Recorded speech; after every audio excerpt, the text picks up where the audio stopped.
Hey, I think a while back I mentioned that I was reading a book by Jon Fosse called Septology.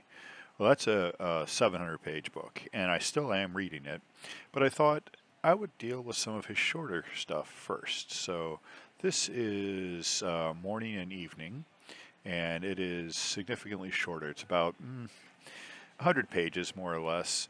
Um, and uh, What can I tell you? John Fosse won the Nobel Prize last year, not this year. This year was Hong Kong Han or Hong Kong. I'm not good with Asian names, so I don't remember which order it's supposed to come in.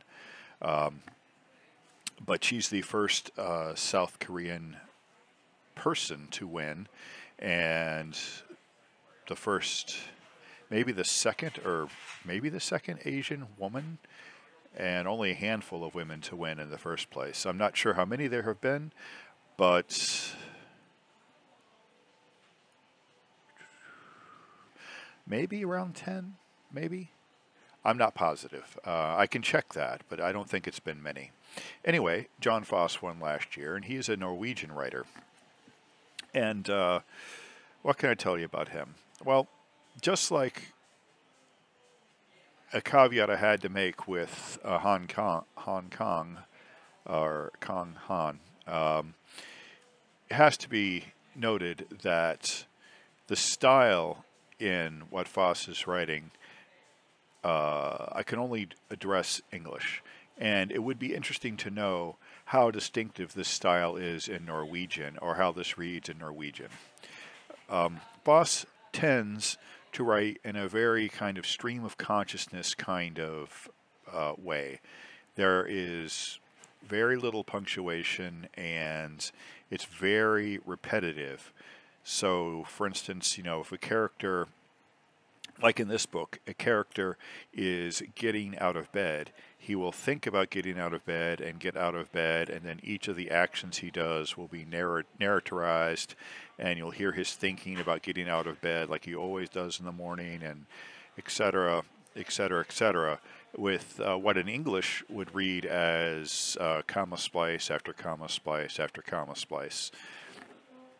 And my suspicion is that this translation into English mimics an unusual way of writing in Norwegian as well, but being as being less familiar with Norwegian than I am with Korean, which I have about no experience with Korean, and I have even less to no experience with Norwegian. Um, I'm a complete loss to address that issue. So I can only say what the English reads like. And, the text is, full of many pages that are very long, like this, with no paragraph breaks, no sentence breaks. Unlike Septology, which I have read about 100 pages of, there are sentences in here. There are places where it breaks down into sentences. And, okay, so what this ostensibly is a story of is a man named Johans. And Johans is the son of Ole, I think, Olai. And we get a birth story of Johans from the point of view of his father. And then that takes place like the first 15 pages or so. And the majority of the book takes place on a day later in Johann's life, where that from his point of view is the same as every day, but is also different. Things glow a little bit, and some kind of unusual, magical, or not exactly realistic things happen, like people appear and disappear. Um, Very much like what he did in what I've read so far of Septology, there is kind of a jumbling of time frame, so that you see some of the characters at one age, and then it just slides into them being at another age, and back and forth. And sometimes you slide between characters. Like the first 15 pages where it tells about Johann's birth, it also tells that from Johann's point of view, very, very briefly, uh, in a sentence and a paragraph or so that sort of read like baby gobbledygook kind of stuff. And also should be noted that Ole's father is also Johann. So Johann is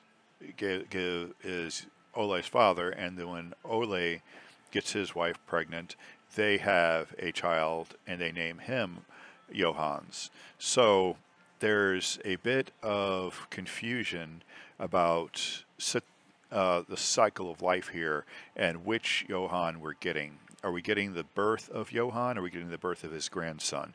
You know, now I think we're getting the birth of Johann, and then later we're getting the later life of the older Johann. I can't go into great detail about what happens with the older Johann, but suffice it to say, it tells the culmination of his life, and it really kind of tries to look into some sort of metaphysical meanings about what life is, some of the existential crises of what life is. It's very centered on death and loss, and of course birth and rebirth and cyclical nature of things and that sort of thing. There are elements of it that sort of remind me a little bit of some of the symbology that Joyce is using in Finnegan's Wake, particularly the Anna Livia Pluribella section, where the rivers represent some flow of time and representation of flowing of time and flowing of thought between characters, and flowing, everything flowing. And flowing is a very big concept here, as is the sense that maybe we're in a dream state, maybe we're in reality, maybe reality is a dream, maybe dream is reality. There's all those kinds of confusions which are always fun to play with in literature. I have to say that I find Fosse difficult to read. He's not difficult in the sense of syntax. He's not difficult in the sense of vocabulary. He's certainly not difficult in terms of action or what's happening.